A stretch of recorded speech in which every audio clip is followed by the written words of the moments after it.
សួស្តីបងប្អូនទាំងអស់គ្នាថ្ងៃនេះគឺខ្ញុំបានចេញវីដេអូប្រឡាក់ត្រីងៀតវិញម្ដងត្រីងៀតថ្ងៃហ្នឹងគឺមានត្រីអណ្ដែងហើយនិងត្រីរ៉ស់ត្រីហ្នឹងគឺខ្ញុំបានពឹងអ្នកលក់ឲ្យគាត់ធ្វើវះងៀតឲ្យខ្ញុំឲ្យស្អាតឲ្យហើយទៅចឹងខ្ញុំមិនបានវះខ្លួនឯងទេប៉ុន្តែត្រីហ្នឹងគឺខ្ញុំបានលាងទឹកស្អាតហើយក៏យកទៅដាក់កញ្ច្រែងឲ្យស្រស់ទឹកឲ្យបានល្អដែរសម្រាប់គ្រឿងផ្សំប្រឡាក់ត្រីយើងថ្ងៃហ្នឹងគឺមានទឹកត្រីស្ករត្នោតអំបិលបន្តិចប៊ីចេងហើយនិងម្ទេសហុយសម្រាប់របៀបលាយគ្រឿងនោះដំបូងខ្ញុំដាក់ទឹកបន្តិចដាក់ទឹកហើយដាក់ទឹកត្រី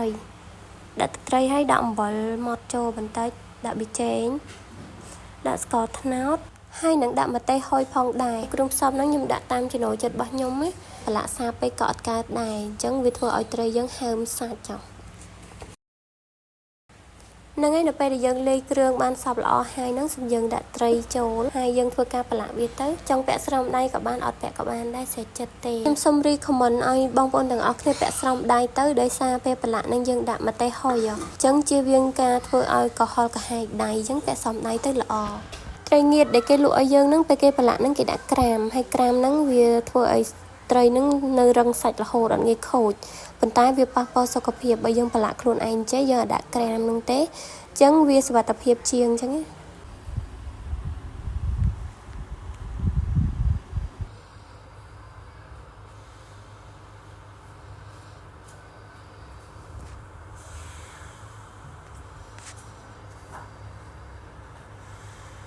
ពេលប្រឡាក់ត្រីហើយយើងផ្អាប់ចោលប្រហែលជា10ទៅ20នាទីអីទៅហើយចាំពេលគ្រប់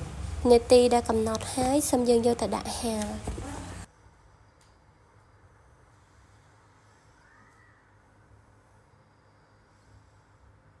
នេះឥឡូវខ្ញុំចាប់ផ្ដើមយកត្រីមកតម្រៀបដាក់ហាលហើយហ្នឹងអាពេលយើងដាក់ហាលហ្នឹងរួចរាល់ហើយដោយសារតែពេលជៀនញ៉ាំហ្នឹងអត់បានថតទេពួកអីរវល់បើសិនជាខ្ញុំរៀបរាប់អត់បានបោះក្បាយឬក៏ការថតវីដេអូអត់បានម៉ត់ចត់មានចន្លោះប្រហោងកន្លែងណានោះសូមបងប្អូនអធិស្ឋានផងណា